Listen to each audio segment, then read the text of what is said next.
The morning sun filtered weakly through the lace curtains of the Hale residence, casting fractured light across the worn wooden floorboards. Pastor John Hale moved deliberately through his small, tidy home, straightening hymn books on the shelf and adjusting the ironed collar of his crisp white shirt. His hands, calloused from years of work and ministry, trembled slightly, not from age, but from a quiet tension that had lodged in his chest over the past months. Today was Sunday, the day he both loved and dreaded, the day he would stand before his congregation and speak of morality, sin, and family. And today, he would glance at Emily in the pews and see the flicker of a secret he feared but could not yet name aloud.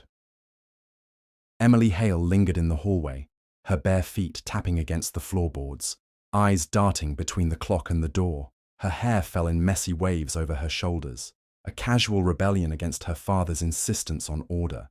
She clutched her phone in one hand, hiding it behind her back as she tried to steady the tremor in her chest. Even at 16, she had learned to measure her breaths carefully, to suppress the pulse of panic that rose whenever her father's gaze fell upon her.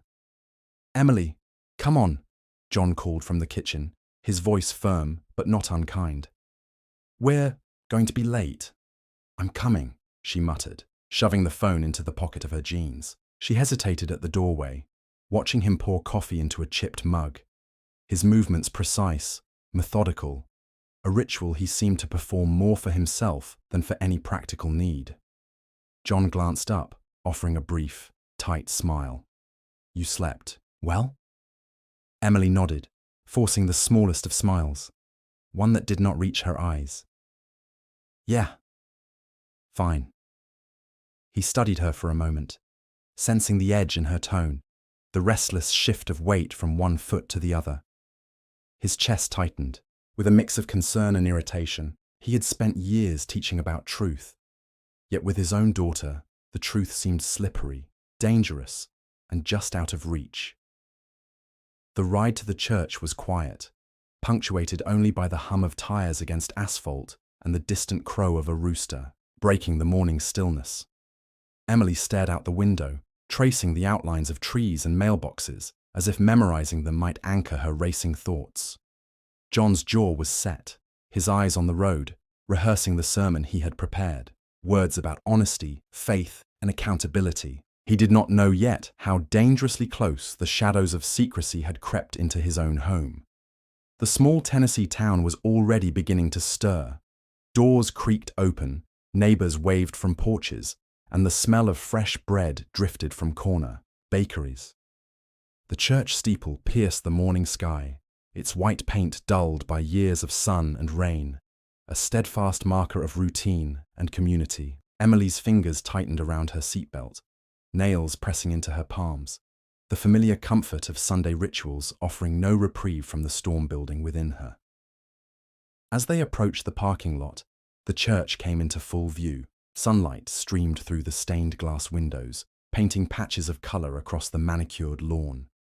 Emily could feel her father's presence as a weight beside her, steady and unyielding. He parked with precision, the engine click of the car shutting off, breaking the fragile quiet. "Ready?" John asked, voice low, carrying a subtle edge beneath the everyday cadence. Emily inhaled sharply, nodding once. "Yes. Ready." She stepped out into the morning, the wind tugging at her hair and dress, brushing against her skin with a chill that mirrored the unease coiling in her stomach. Behind her, John followed, sermon notes clutched in hand, unaware of the secret, tension that would soon fracture the calm of their Sunday routine.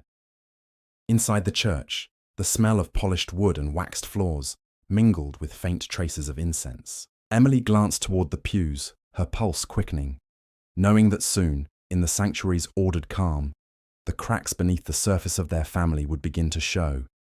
And in that quiet moment before the congregation arrived, before the hymns and the prayers, the shadows of the day stretched long, shadows that promised a Sunday unlike any other.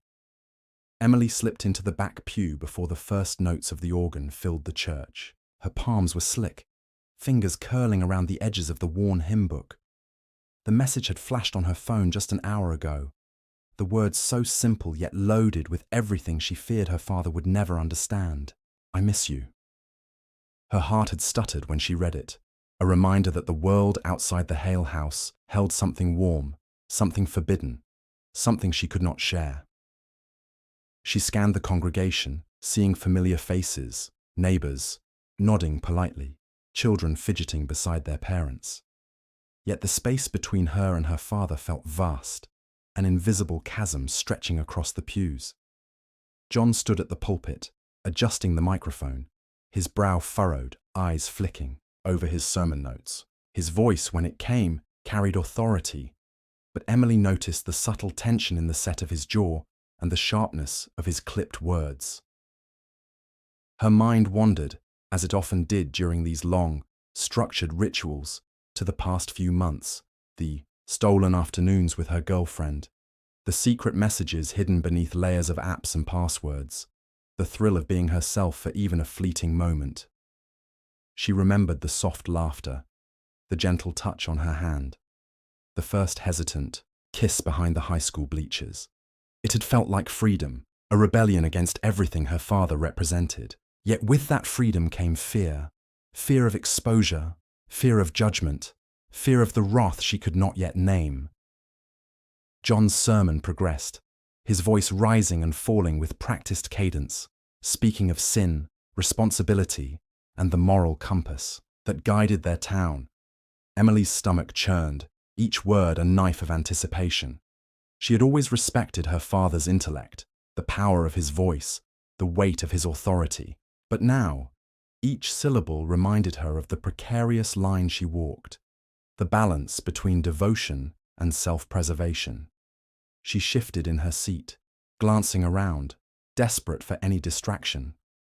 Her eyes fell on the stained glass, sunlight scattering across her fingers, painting them in fragmented reds and blues. She remembered the night she had first told her girlfriend that her father would never approve, that he could not understand.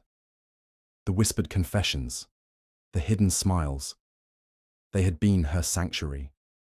Now, that sanctuary felt fragile, poised to crumble with the slightest slip. A soft cough from behind her drew her attention.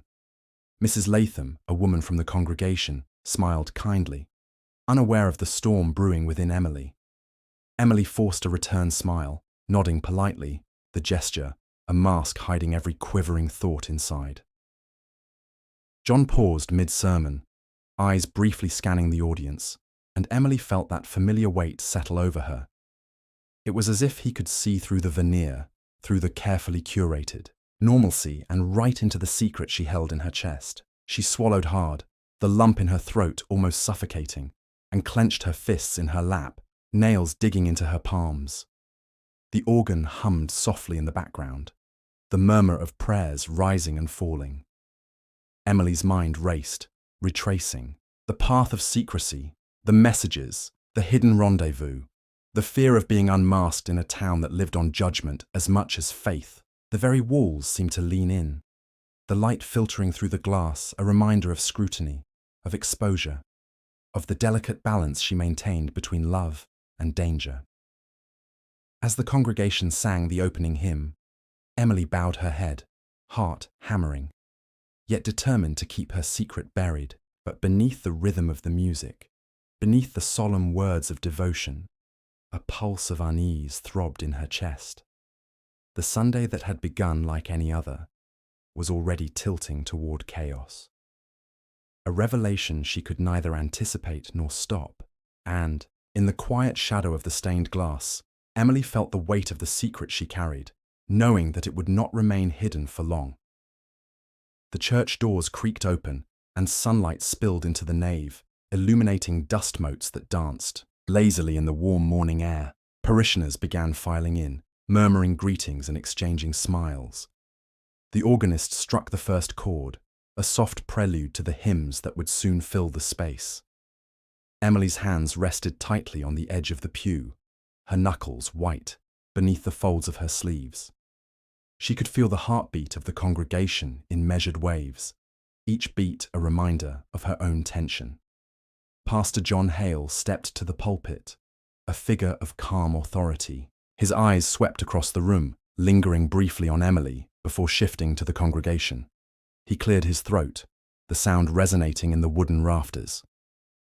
Every Sunday he performed this ritual with the precision of a seasoned actor, yet, beneath the practiced cadence was an undercurrent of unease he could not fully suppress. Today, the weight of expectation rested heavier on his shoulders, for the secret simmering between him and his daughter hung in the air like a storm cloud waiting to break. Emily's gaze wandered to the stained glass, the colors fractured by the sunlight, casting patches of red and blue across the polished floors. She drew in a shaky breath, feeling the familiar squeeze of anxiety in her chest. She had rehearsed staying calm, pretending that her world was normal, that her secret, life remained safely tucked away. But every glance from her father, every measured step he took, reminded her that the balance was precarious. "Let us pray," John began, his voice steady, but carrying the faint tremor of emotion beneath the surface. Hands folded, heads bowed, the congregation murmured in unison, a wave of devotion washing over Emily. She bowed her head, willing herself into the rhythm of the ritual, yet her mind raced, returning to the messages, the clandestine meetings, the kiss stolen behind the high school bleachers. The warmth of love she felt for her girlfriend clashed violently with the fear of discovery, a conflict that tightened her chest with every heartbeat. John's sermon commenced, a meticulous blend of scripture and moral guidance. He spoke of honesty, of sin hidden in shadows, of the burdens carried by families that refused to confront truth. His words were eloquent, rehearsed, yet Emily felt the sharp edge of judgment beneath each phrase, as though every syllable were aimed at the secret. She pressed her lips together, willing her pulse to slow, wishing the walls of the church could somehow shield her from the scrutiny of both father and congregation. The pews filled rapidly, children fidgeting, wives clutching hymnals, elders nodding with solemn understanding. Emily noticed the way some parishioners stole glances at her, curiosity flickering in their eyes. She imagined their thoughts, the silent assumptions whispered beneath polite nods, and though the murmurs were inaudible, the weight of observation settled over her like a heavy cloak. A sudden cough from the back of the church drew her attention. Mr. Thompson, the elderly choir director, adjusted his glasses, his gaze sweeping the room. Emily shivered.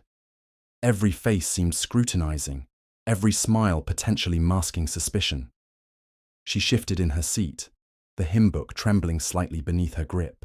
Her father's eyes had locked with hers for a fraction of a second, and in that moment, she felt an unspoken understanding pass between them. A tension neither could name, yet both acknowledged. The organ swelled, filling the space with solemn chords, and Emily found herself counting each note, each pause, as if the music could anchor her fraying nerves. John's words continued, exhorting the congregation to confront sin in their lives, to embrace the truth even when it was uncomfortable. Emily felt her stomach twist, the sermon's morality now entangled with her personal fear. Every reference to secrecy and confession seemed to point directly at her, a spotlight she could not escape. A murmur rose among the congregation, a whispered question about attendance, perhaps, or a comment on the sermon's intensity. Emily kept her gaze fixed on the hymnals, pretending the world was ordinary, that nothing extraordinary loomed beneath the surface. But the dissonance between her public composure and private panic was almost unbearable, a tightrope she walked, with shaking legs. As the opening hymn drew to a close, Emily straightened in her pew, inhaling deeply, trying to summon calm. She knew, as did her father, that this Sunday would not remain ordinary. Somewhere within the sanctuary's ordered rows and polished wood, the fragile balance of truth and secrecy hovered, threatening to collapse. And with the congregation's attention focused forward, Emily felt the first stirrings of dread, sensing that the shadow over her heart would soon stretch farther than the walls of the church could contain. The church held its collective breath as Pastor John Hale's voice grew firmer, sharper, each word weighted with authority. His sermon, previously measured and distant, began to carry an edge, a subtle shift that pricked at the air like static before a storm. Emily sat in the pew, heart hammering, clutching the edges of the hymn book as if it could shield her from the inevitable. She sensed, before he even spoke the words, that the safety of secrecy was dissolving. "For there are sins hidden in plain sight," John intoned, eyes sweeping over the congregation. "Secrets we believe are our own, yet they ripple outward, touching those we claim to love. The truth will find its way, whether we are prepared or not." His gaze lingered, almost imperceptibly, on Emily. Her stomach knotted, a cold coil of dread wrapping around her spine. Emily's mind raced. He knows. He suspects. She pressed her palms into her lap, biting the inside of her cheek to suppress the tremor rising in her chest. Every whispered prayer, every cautious glance she had rehearsed, seemed to dissolve beneath the intensity of his stare. A cough from the back pew drew her attention. Mrs. Latham, fanning herself with a delicate handkerchief, oblivious to the silent drama unfolding between father and daughter. Emily forced a measured breath, but the world felt smaller, every shadow deeper, as though the walls themselves were leaning in to witness the unraveling. John paused mid-sermon, turning the pages of his notes with deliberate slowness. "We must remember," he continued, voice low now, almost intimate, "that the bonds of family are sacred, yet fragile. Deception erodes trust. Lies, even whispered behind closed doors, have consequences that reach far beyond our own hearts." Emily's pulse raced. The words were not pointed, yet each syllable struck her as if she were being examined under a spotlight. Her throat tightened. "He's talking about me. It has to be me." She shifted in the pew, nails digging into her palms, a soft whimper threatening to escape. She prayed silently that he would not name her, would not shatter the fragile barrier she had built around her secret. "Emily," John said suddenly, his tone carrying the authority of both love and reprimand, "we cannot hide from ourselves. I have walked the path of conscience, and I have seen what happens when the truth is left unspoken. It is a weight no child should bear alone." Her eyes widened. The congregation remained unaware of the personal stakes, nodding and murmuring, caught in the rhythm of a sermon they believed to be abstract moral instruction.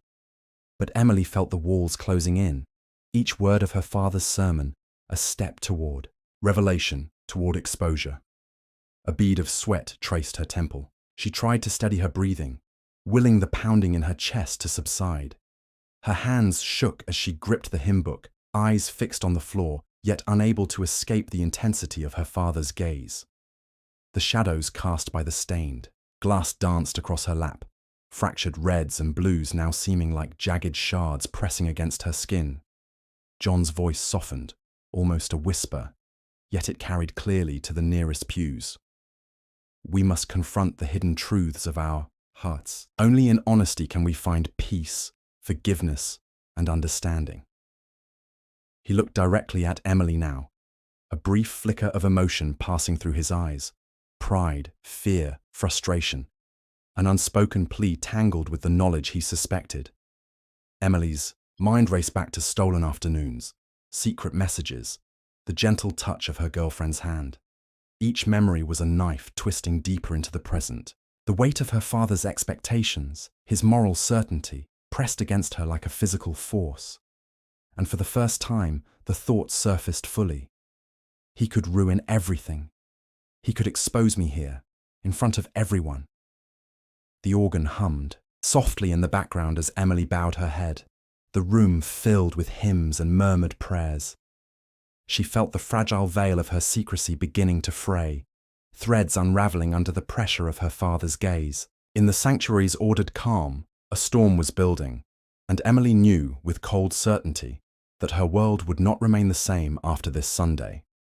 The congregation swayed gently with the music, unaware of the silent battle unfolding in the pews, the tension between father and daughter coiling like a spring ready to snap.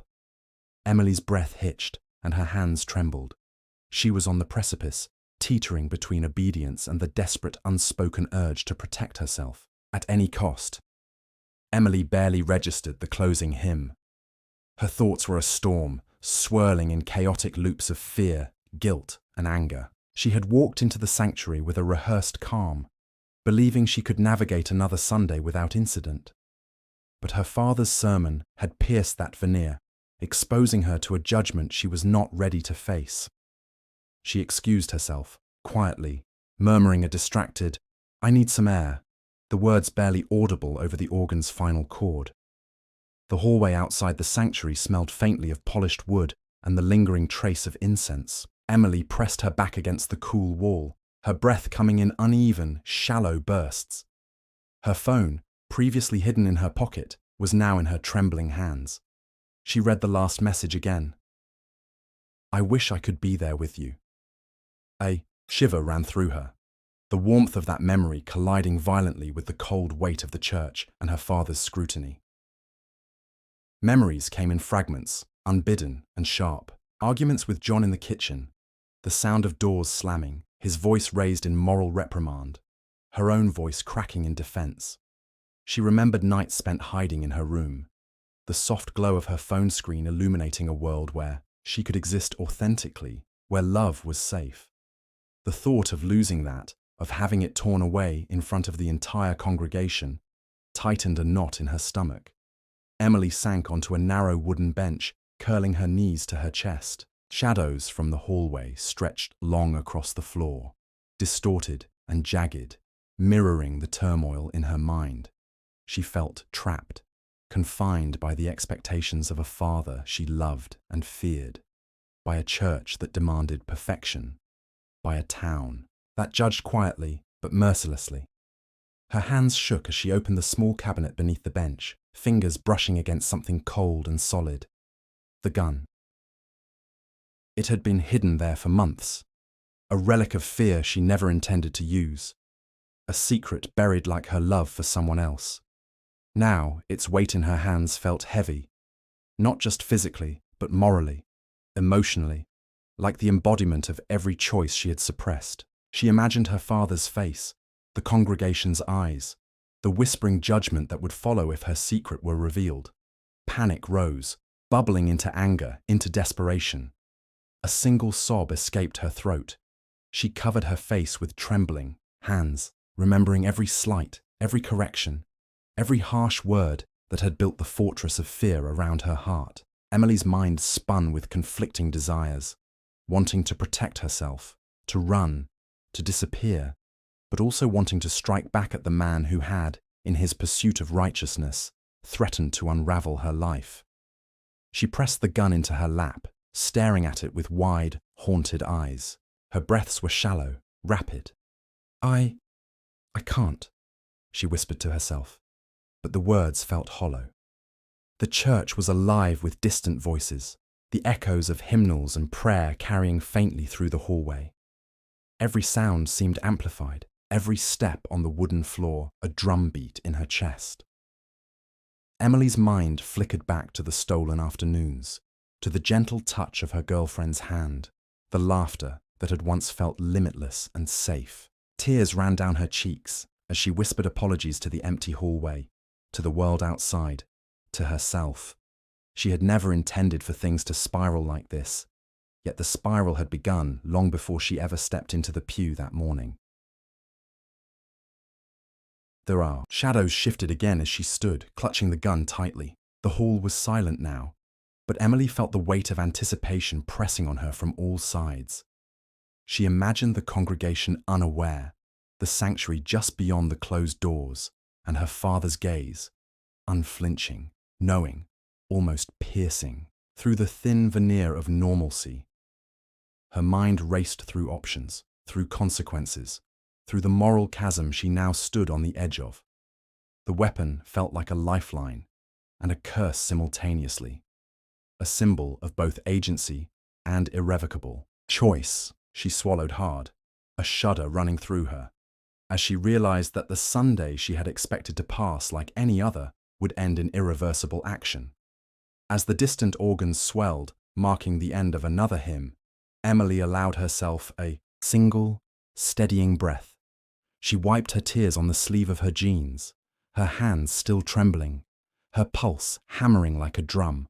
The hallway, the cabinet, the gun, all of it was real, tangible, and terrifyingly close. And in that fragile, suspended moment, Emily knew that she could no longer remain passive. The breaking point had arrived.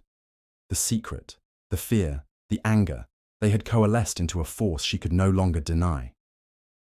The sanctuary waited beyond the door, filled with unaware faces, while Emily took the first step into a choice that would alter everything. Emily's footsteps were muffled against the polished wooden floor as she returned to the pew. The congregation remained absorbed in the final hymn, voices blending into a steady, calming rhythm that clashed violently with the turmoil in her chest. Each note from the organ seemed to echo her own pulse, fast and uneven, as though the music had become the drumbeat of her anxiety. John's eyes met hers briefly as she settled back into the pew. The glance was fleeting, almost imperceptible to anyone else, but Emily felt it like a weight pressing directly against her chest. Pride, suspicion, and a quiet warning shimmered in his gaze. She lowered her head, hands gripping the edges of the seat, willing herself invisible while the world continued as though nothing had shifted. The smell of polished wood and faint candle smoke mingled in the sanctuary, the warmth of sunlight through stained glass casting fractured hues over the kneeling parishioners. Emily's heart raced as the shadows stretched across her lap, jagged and disorienting, mirroring the internal chaos she could no longer suppress. Her mind flicked through memories, whispered arguments in the kitchen, tense silences at the dinner table, the faint smiles of stolen afternoons with her girlfriend. Each memory carried a pang of longing and fear, intertwining like threads of a rope she feared would snap at any moment. Her father's voice rose again, softer this time, weaving between scripture and moral reflection. He spoke of love and truth, of confronting hidden sins with courage, of the delicate balance between duty and compassion. Each phrase struck her personally, a sharp reminder that the secrets she had carried in solitude were now poised on the edge of revelation. Emily lifted her eyes briefly, noting the congregation's absorbed faces. Mrs. Latham hummed along to the hymn. Mr. Thompson adjusted his spectacles, and children fidgeted in pews, unaware of the silent storm coiling in the space between father and daughter. The world seemed ordinary, but for Emily it had shifted irrevocably. John shifted his weight at the pulpit, turning a page in his notes. His gaze found Emily again, longer this time, a silent question lingering in the air. She swallowed hard, her throat dry, and a shiver ran down her spine. The room felt suddenly smaller, the walls bending inward, as though the church itself were aware of the tension simmering in the pews. Emily pressed her hands against her thighs, trying to steady, the tremor that ran from her fingers up to her shoulders. Each heartbeat thundered in her ears, a relentless reminder that she was teetering on the brink of choices she had never imagined herself making. She had rehearsed calm, rehearsed obedience, but rehearsed words could not suppress the storm now rising within her. The organ's chords shifted, a soft, rising note that seemed to swell in perfect synchrony with the anxiety constricting her chest. John's sermon continued, each word measured, deliberate, yet piercing. "We must face what we hide, even when it threatens to fracture our lives," he said, his voice carrying a weight that resonated far beyond the words themselves. Emily felt her breath hitch, the pulse in her neck throbbing as the gravity of his message pressed upon her. Time slowed, each second stretching unbearably. Emily's eyes flicked toward the pew in front of her, at the hymnals and the polished wood, at the innocent faces around her. She felt simultaneously exposed and invisible, the dichotomy sharpening every sensation. Her thoughts swirled. If he speaks, if anyone knows, everything collapses. But if I remain silent, how long can I endure this fear? The congregation's voices rose in unison for the final line of the hymn. Emily bowed her head, trying to align herself with the rhythm, but inside, she was unraveling. The air between her and her father was taut, a silent confrontation unfolding without words, a battle of wills carried in glances, gestures, and the unspoken knowledge that a reckoning was imminent. As the hymn ended, a heavy silence filled the sanctuary. Emily dared not breathe too loudly, fearing even the sound might betray her inner tumult. John adjusted his notes on the pulpit, his gaze lingering one last time, carrying both expectation and a subtle, unspoken plea. The tension between them was electric, a bridge stretched tight across the gap of secrecy, fear, and unspoken truths. And in that suspended moment, Emily understood that the fragile calm of Sunday had shattered. The silent confrontation was not over, it had only begun. Beyond the pews, beyond the congregation's ignorance, a storm was gathering, one that would test the limits of loyalty, morality, and the unspoken bond between father and daughter. Emily slipped quietly from the pew, again her palm slick with sweat. The sanctuary's warmth felt suffocating, the murmurs of the congregation like distant thunder, pressing against her chest with every heartbeat. She moved down the aisle toward the side door, her eyes darting to the polished wood. The beams of sunlight fractured by the stained glass. Every step felt deliberate, a fragile thread between her composed exterior and the chaos coiling inside. She reached the narrow hallway and leaned against the cool wall, trying to steady her breath. The small cabinet beneath the bulletin board loomed before her, its dark interior concealing the object she had been avoiding for months. Her fingers trembled as she opened it, revealing the cold, metallic weight of the gun she had once convinced herself she would never use. Now, the weight was different, heavy with necessity, with desperation, with the creeping realization that she could not remain passive any longer. The organ hummed faintly through the wall, the congregation's hymn fading into the background, yet Emily could feel each note vibrating through the floorboards, syncing with the rapid thudding of her heart. She gripped the gun, feeling its cold surface, imagining it as both a lifeline and a curse. Her thoughts flitted between fear and rage, the anger she had suppressed for years now rising with terrifying clarity. Her father's gaze in the pews, the pride mingled with suspicion, haunted her. Every sermon, every moral directive, every reprimand, he had never seen her as she truly was, only as the extension of his ideals. And now, the precarious balance of secrecy and obedience was collapsing. A surge of panic and indignation rose, twisting in her stomach, a storm demanding release. Emily's knees buckled slightly as she pressed the gun against her palms, imagining the sound of a single shot echoing through the sanctuary. Her mind raced through possibilities, consequences, and outcomes. Yet a primal need to protect herself and her secret burned hotter than reason. She remembered every whispered conversation, every stolen afternoon, every gentle touch from her girlfriend, reminders of the life she could lose if the truth emerged. A cough from the back of the church made her jump. Someone was nearby, Mrs. Latham perhaps, or Mr. Thompson. Emily's heart raced faster, the thrill of exposure mingling with the fear of discovery. She whispered to herself, barely audible, "I can't. Not now. Not here." Yet the words carried little weight against the tidal wave of emotion threatening to break free. Her hands shook violently.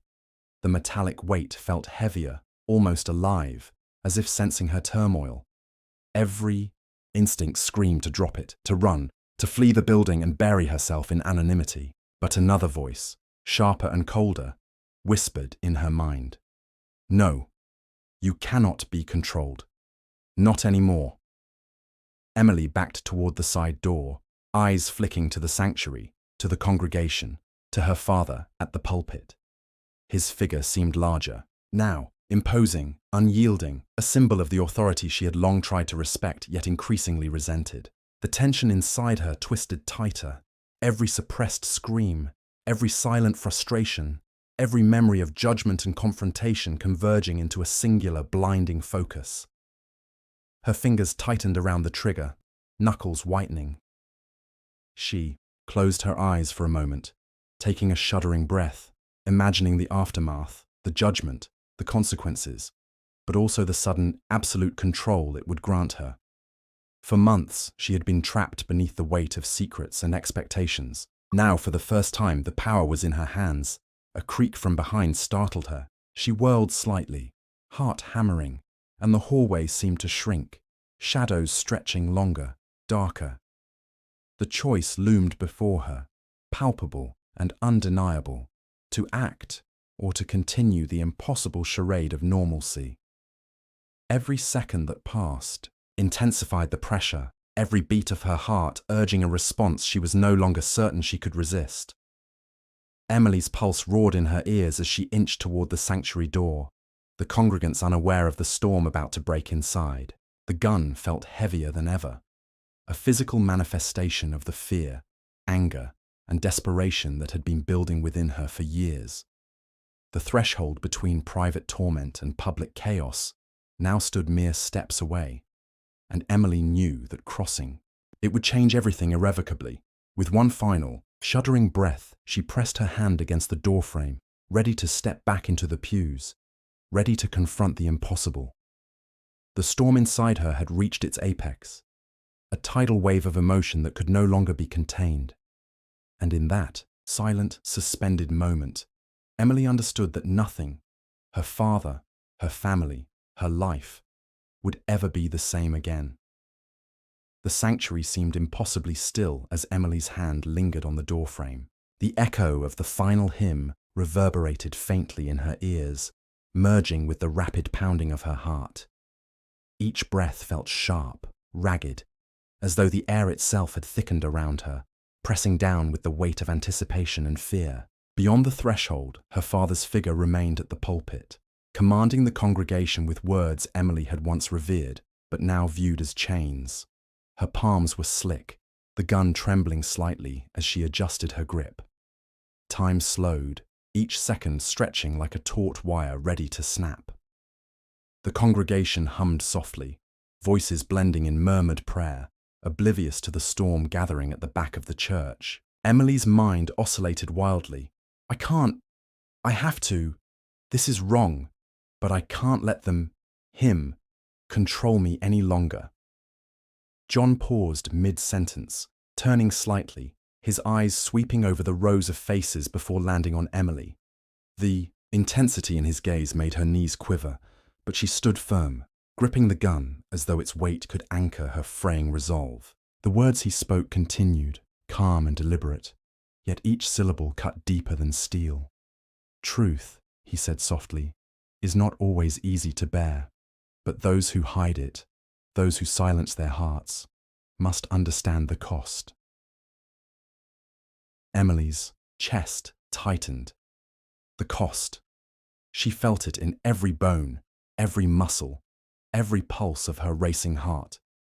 The secret she had carried, the love she had nurtured in shadows, the deception and fear, all of it had led to this moment.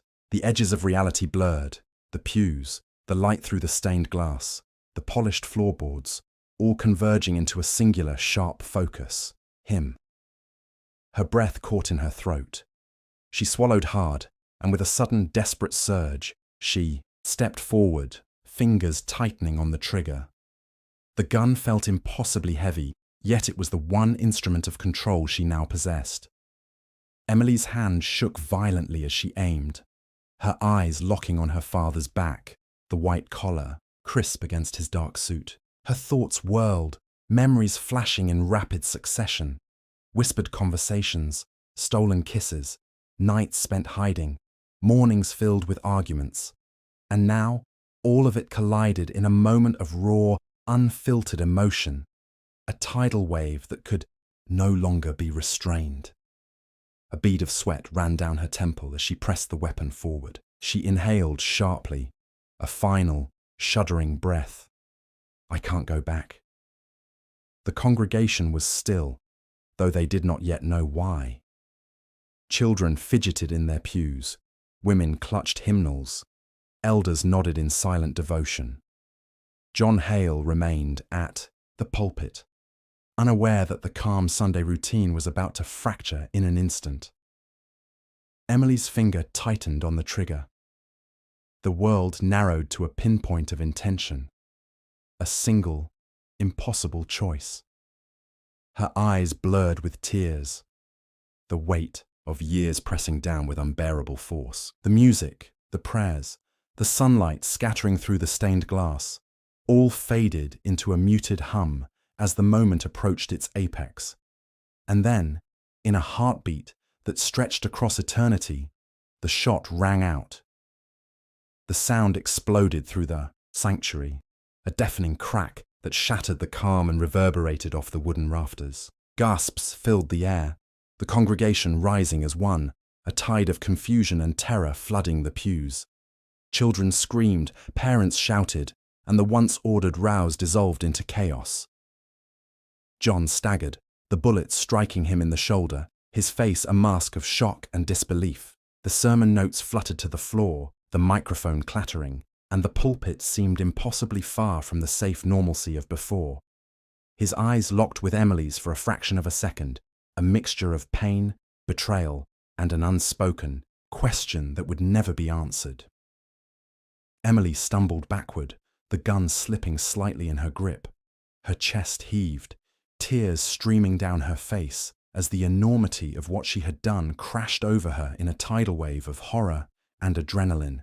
The sanctuary was filled with shouting, crying, the sound of running feet, and her own ragged, terrified breaths.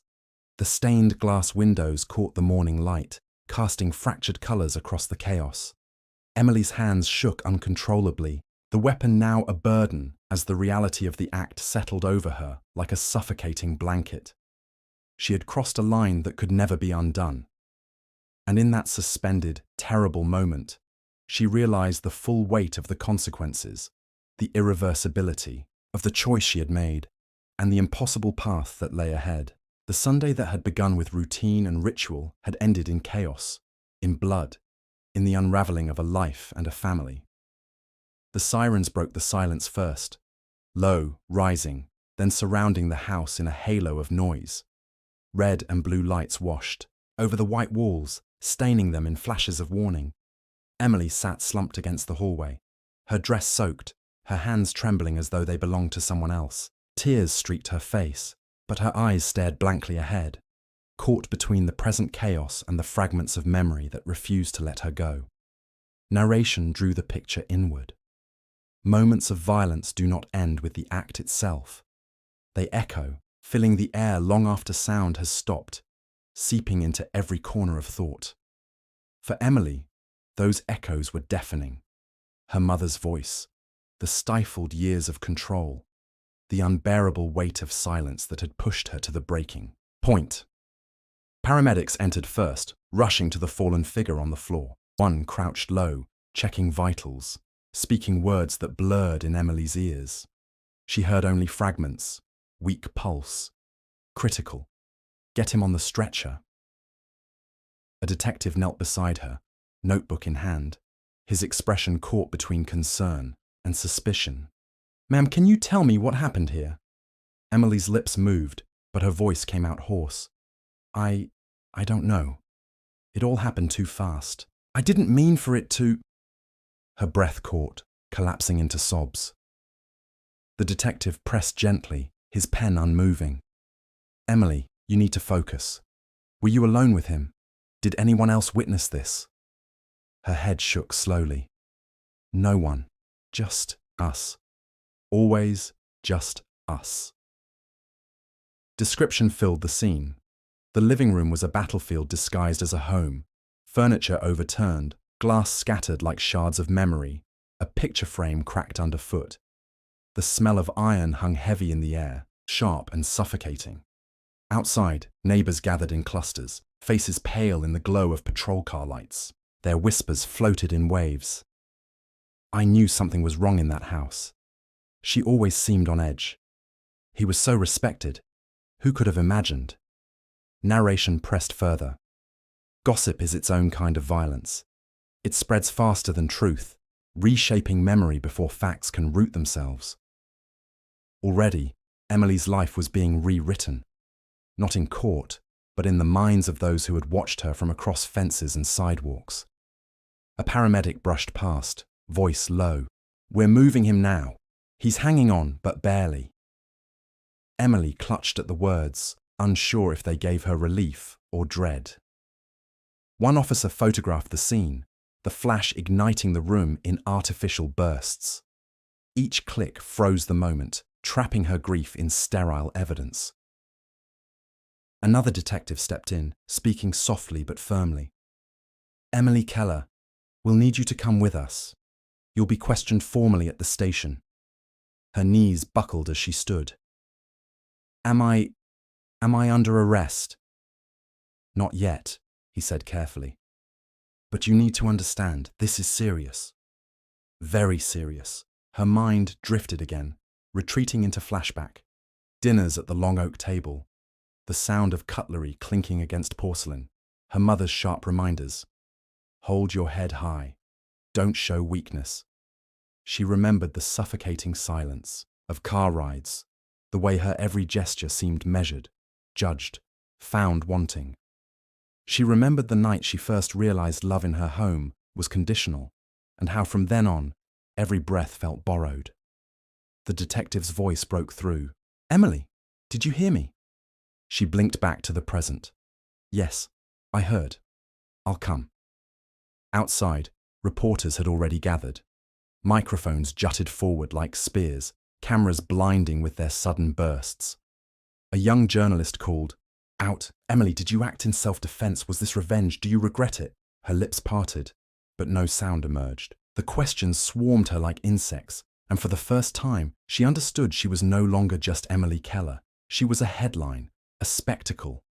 Narration closed the scene. Tragedy, once private, had become public currency. The town would debate her guilt over coffee. The media would dissect her tears frame by frame, and the truth, her truth, would be buried beneath speculation. As the patrol car door shut behind her, Emily caught one last glimpse of the house. The windows glowing, under flashing lights, the home of her childhood transformed into a crime scene.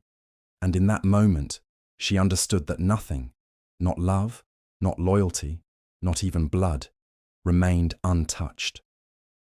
Everything was shattered. The courtroom was packed, its wooden benches filled, with reporters, relatives, and strangers who had come to watch justice, or what passed for it, unfold. The heavy air of expectation clung to the space, punctuated by the steady scratching of pens and the muted hum of whispers. At the center sat Emily, her hands folded tightly in her lap, eyes fixed on the polished floorboards, as though they alone could shield her from judgment. Narration carried the tension. Trials are not only about facts, they are about stories. Who tells them, who believes them, and how they frame the truth. Emily's life was now a narrative contested between lawyers, weighed by a jury of strangers. The prosecutor rose first, his voice crisp and measured. "Ladies and gentlemen of the jury," he began, "this case is not about a single moment of weakness. It is about a pattern, a life built on secrecy, resentment, and ultimately betrayal. The defendant acted with intent. She chose silence when truth was required. She chose violence when she could have walked away. And today, you must decide whether that choice was premeditated." The words hung in the air, sharp as glass. Emily flinched slightly, but remained silent. Her defense attorney countered, tone softer, more human. "Emily is not a monster. She is a woman trapped in years of emotional strain, pushed beyond her limits by circumstances no one should endure. This case is not about cold-blooded calculation. It is about collapse, about what happens when love curdles into despair." The judge nodded, signaling for testimony to begin. The first witness, a neighbor, spoke with hesitant conviction. "We heard arguments, many times. Sometimes it was shouting, sometimes silence. But the silence was worse. It felt like the house itself was breaking." The prosecutor leaned in. "And on the night in question?" There was noise. A crash. And then nothing. I called the police because I knew something was wrong. Narration threaded through. Truth in court is filtered through memory, perception, bias. No witness is neutral. Each word carries shadows. Next came a family friend, her hands trembling as she clutched the railing. Emily loved her family, but she carried everything alone. I told her once, secrets can destroy you. She smiled, but it wasn't real. The prosecutor pressed. So you admit she spoke of secrecy? Did you ever consider she might have been planning something? The friend shook her head fiercely. No, she was breaking. You could see it in her eyes. Emily closed her own eyes now, tears forming, but unshed. The defense called a psychologist, who framed the narrative differently. Emily's actions were not born of malice but of exhaustion, years of psychological pressure, expectations, silence, control, pushed her past her breaking point. We must ask, is collapse the same as calculation? The prosecutor objected, but the judge allowed the testimony. Narration deepened. The law seeks clarity, yet human hearts are rarely clear. Motives tangle with fear, love, shame. And so the trial became not only a weighing of evidence, but of morality itself. The prosecutor rose for cross-examination. Doctor, are you suggesting every person under stress is excused from responsibility? Not excused, the psychologist replied, but understood. Context matters. Without it, justice is only punishment. Gasps murmured across the courtroom. The judge finally addressed Emily directly. Do you wish to speak? For a long moment, she said nothing. Then, voice trembling but resolute, she rose. I didn't plan it. I didn't wake up that day thinking it would end this way. But I can't deny it happened. I carried too much for too long, and when it broke, I broke with it. If that makes me guilty, then I am guilty. But please understand, I wasn't trying to destroy. I was trying to survive. Her words fell like stones into water, rippling through the silent courtroom. The prosecutor's eyes narrowed. You admit guilt then? I admit I failed. Failed myself, my family, but I did not plot. That's the truth I can give you. Narration reflected. Guilt in law is binary, guilty or not guilty. But guilt in life is layered, messy, carried in the bones. Emily had confessed, yet not in legal terms, in human ones. The judge recessed for deliberation. Emily sank back into her seat, her shoulders bowed under invisible weight. Description lingered. Shafts of late afternoon light cut through the high windows, dust swirling in the beams. Reporters scribbled furiously. The jury sat solemn, their faces unreadable masks. The air tasted of wood polish, sweat, and tension. The narration closed the chapter with ambiguity. Justice, when rendered, would not restore what was lost. No verdict could untangle years of secrecy. No sentence could reconcile love turned destructive. The trial of Emily's heart was not decided in the courtroom, but within herself, where punishment and grief would echo long after the gavel struck. The judge's footsteps returned, gavel in hand, and the room held its breath.